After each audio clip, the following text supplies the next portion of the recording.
wonna wosizira okuba ate ng'ogobera omukutu guno webale kuba ate ng'otwekumiddeko okuvaako mu kibuga Masaka. Kkooti ya Masaka esobodde okuba ate ng'esazizaamu okubala obululu oluvannyuma lw'okusanga bokisi y'obululu nga si lumenye. Okuddamu okubala obululu buno obwakugudde butaka oluvannyuma lwa siiru za bokisi okusangibwa nga tezifaanagana ate nga bokisi emu baagimenye. Embeera nga esobodde okuba ate ng'etambula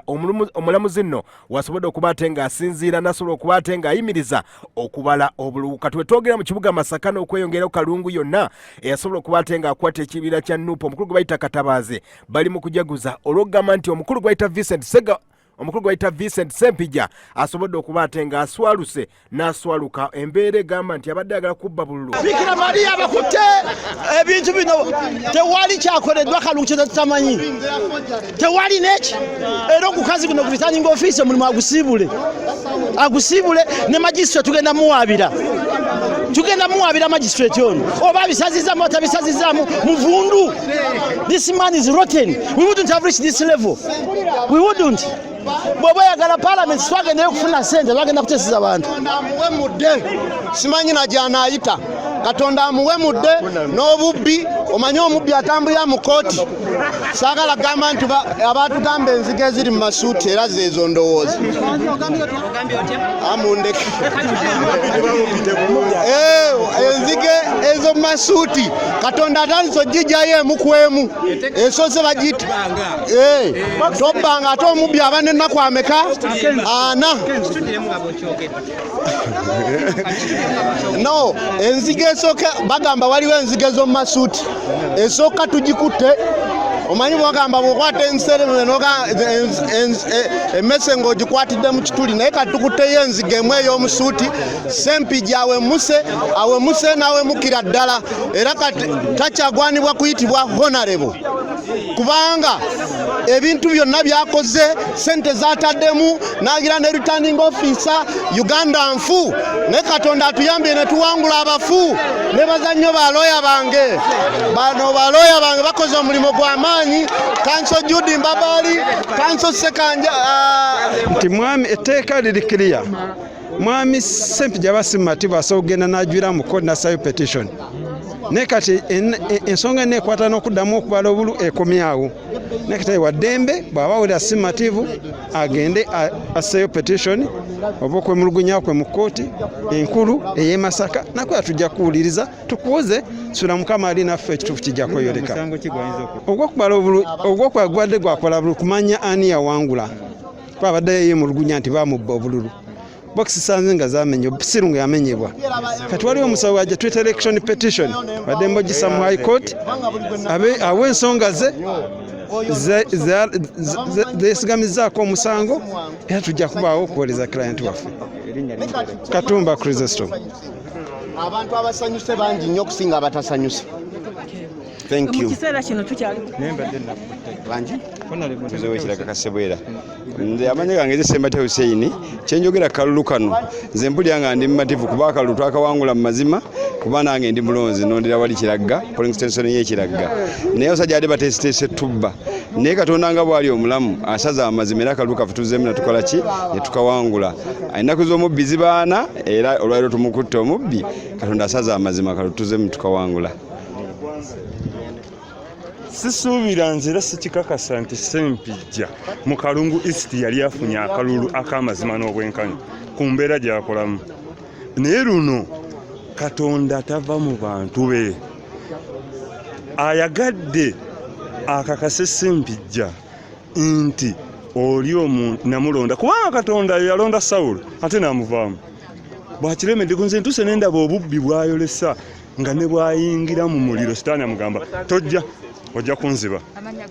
Amanya Mugisha John Viano omwogezi wa National Unity Platform Kalungu. Embeera nga basobodde okuba ate ng'etambula omukulu gwe bayita Vincent Sempija abajjukira obulungi nga 14 January omukulu gwe bayita Abamulangaki Sempija akalulu ako teyasobola kuba ate ng'akayitako wabula ye yeekwasa n'agamba nti ba polling agent be oba agent be basobola okuba ate nga bagobebwako ku polling station era ng'agamba nti akalulu kano abanuupu bakabba. Embeera nga basobola okuba ate ng'etambula njagala okuba ate nga nkutegeeza akali zaate nga bwe zasobola okuba ate nga zitambula. omukulu gwaita Katabazi Francis ng'omukulu Katabazi asobola okuba ate ng'afuna omutwalo gumu mu 12,198 ate ng'omukulu Sempijja yasobola okuba ate ng'afuna omutwalo gumu mu 865 ate ng'omukulu gwe bayita Mawuya yasobola okuba ate ng'afuna abantu 6,427 ate ng'omukulu gwe bayita Mugoma Didas yasobola okuba ate ng'afuna 234 nga polling station zonna mu Kalungu district zasobola okuba ate nga zironda zaali 188 ng'abalonzi bonna abasobola okuba ate nga balonda bali 8,886 wabula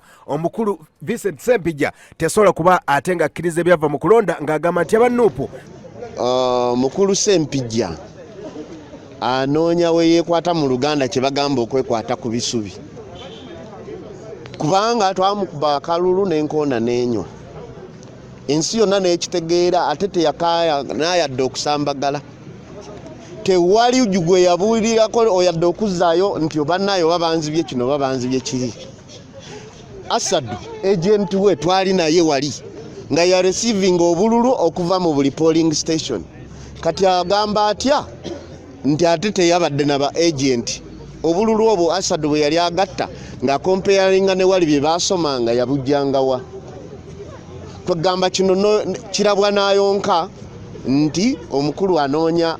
kuddayo maybe oba ayinza okubeerawo kwe nga tali mu parliament aba talina kuba kuzibu nnyo naye nga Uganda bweto si bwe yeetaaga kiba kirungi ne tuwuliriza eddoboozi ly'abantu bwe liba lyogedde kubanga kati bannonda singa nali nzibye ba LC5 Kamadi teyali wangudde ne bakansala bonna abantu eddoboozi lyawamu ate nodda okwekwasa bafaatha basajja battu nti simaye yakubya akabonero n'akola ki alete proof nti twamugobye naye banaye ndooza nange ndi w'amaanyi olaba ngoba omusajja ayina emmundu atambula mu convoy mmotoka 5 bonna bayina emmundu kati nze mugobe nze kiringa boologa nti akamyu kagobye egundi empologoma kwegamba bino bya bulimba n'omutakirabirawo oloya bange mbebaza bakoze omulimo naye katulinde judgment ekitongole ekiramuzi tubatedde mu kuminzaani tulabe oba munayimirira ku mazima ezaki okutegeera empapula zino nazifuna Saturday night olw'omukaaga nali ngenza okuziika Bishop Kagwa ne bankubira tiwano waliwo empapula ezimu bazireka wa muzeeyi endala bazireka wa returning office e Kalungu nengendayo nazijjayo kiro kati imagine nga nyina okuteekawo defense leero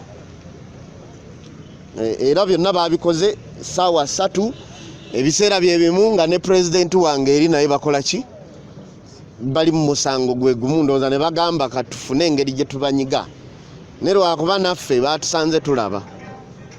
baloya tubaleese ate nga tubeesiga nti gwe omulimu gwe bakoze gwegwe basobola okuba ate nga akalulu bakabba njagala okuba ate nga kutegeezaako munywanyi waffe ono Vincent Sempijja goyinza okuba ate nga otegeerako byonna osobola okuba ate nga omanya minisita w'enzige eggulire esobodde okuba ate nga lyamutudde mu gwe kutegeezaako Vincent Bamulanga Sempijja yazaalibwa nga 28 Novemba mu 1956 okusoma kwe ategeeza nti mu 1969 ebigezo ya P7 yasobola okuba ate nga abikolera ku St Joseph's Bajja Primary School ate nga mu 1974 yategeeza nti senior 4 yagituulira ku St Charles Lwanga Kasasa mu 1976 ate mu 1976 yasobola okuba ate nga atuula ebigezo ku Caltech Academy mu 1996 yasobola okuba ate nga afuna diploma in modern management yali mu UK ate 2006 yasobola okuba ate nga afuna bachelors of arts in public administration yali ku Nkumba University ne 2010 nasobola okuba ate nga afuna Master of Arts in Public Administration ku Nkumba University. Omukulu oyo gwe bayita Vincent Sempijja asobodde okuba ate nga aswaluse abadde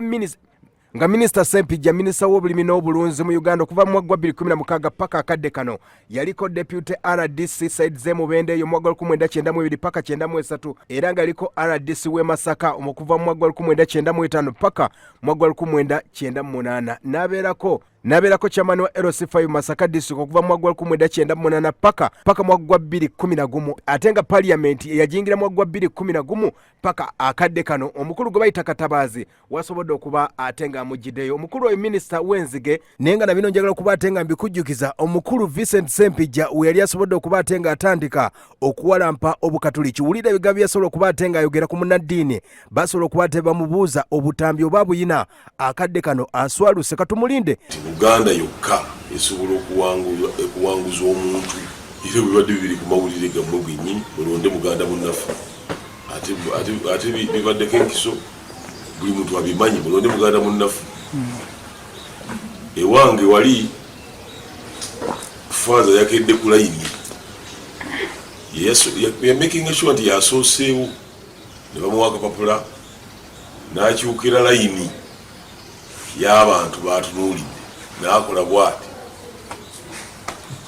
n'addira akapapula mu bbanga n'atiikinga mu bbanga kakati